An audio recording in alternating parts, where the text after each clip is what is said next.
Yang ketiga, at-tabkir, berpagi-pagi.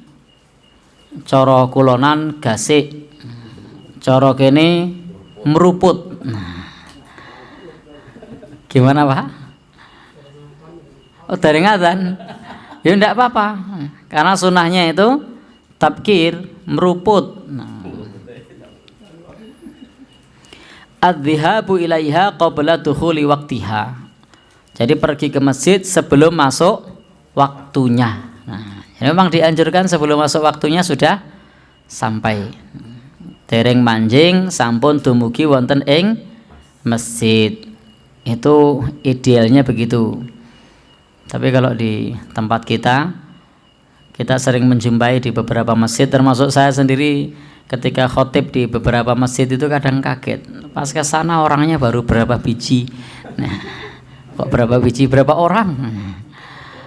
Ya, jadi belum banyak. Begitu adzan baru teng jedul. Ya, sudah banyak yang bermunculan. Orang adzan orangnya belum muncul.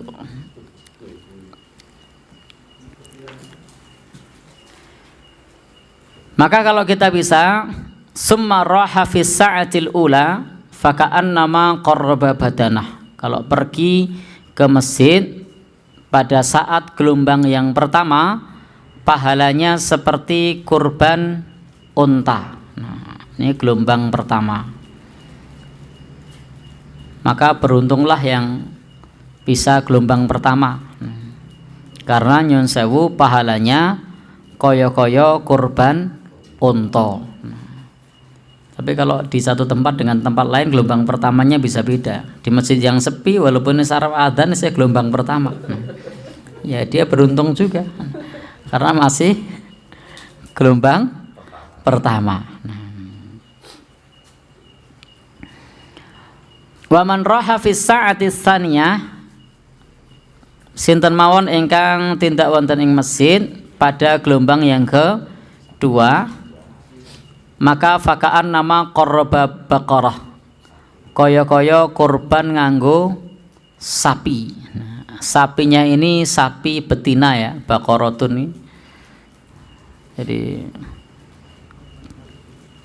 kalau tadi badanatan ini baqaratan, jadi sapi betina. Menunjukkan dengan sapi betina kurban itu juga boleh secara aturan agama. Aturan negara ada undang-undangnya, ra oleh. Sebagai warga negara yang baik, selama masih ada yang jantan ya ikuti.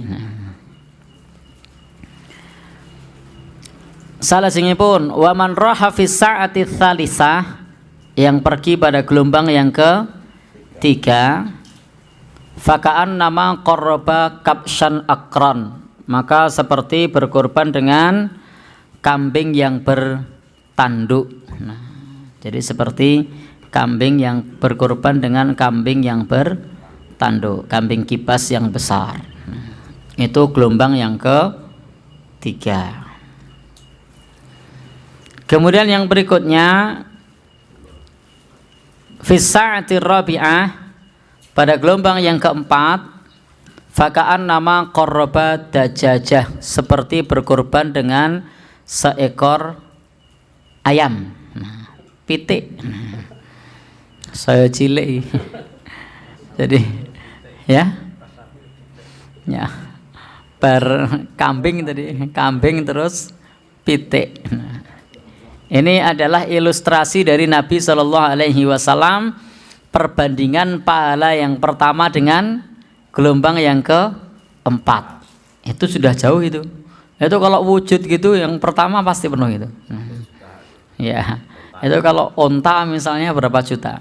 Kita cari yang murah saja lah, 50. Nah, gelombang yang kedua sapi, ya cari yang murah aja lah, misalnya 20 gitu. Lalu gelombang yang ketiga kambing, cari yang murah lah 3 juta, itu satu. Tiba-tiba gelombang yang keempat, nyun sewu niki dajajah ayam, cari yang murah saja lah, 50.000, wis adoh banget.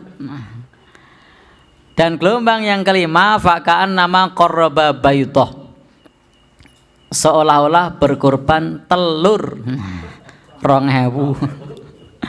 Jadi bedanya jauh. Maka Bapak Ibu ingkang minulya, ini salah satu motivasi saking Nabi Shallallahu Alaihi Wasallam supados kita berpagi-pagi gasik meruput, karena perbandingan pahalanya beda. Memang kadang-kadang kita ini nyun sewu, kalau wujudnya pahala itu semangatnya kurang. Enak wujudnya duit mau untung tak kira ya berebut. Kira-kira pripun? Misalnya betul gitu kan? Yang mendapat, ndak usah satu-satu lah, diundi aja. Soft pertama undiannya unta, soft 2 undiannya sapi, soft 3 undiannya kambing, soft 4 undiannya ayam, soft 5 undiannya telur. Soft 5 tak kira ora gelem juga undian. Telur.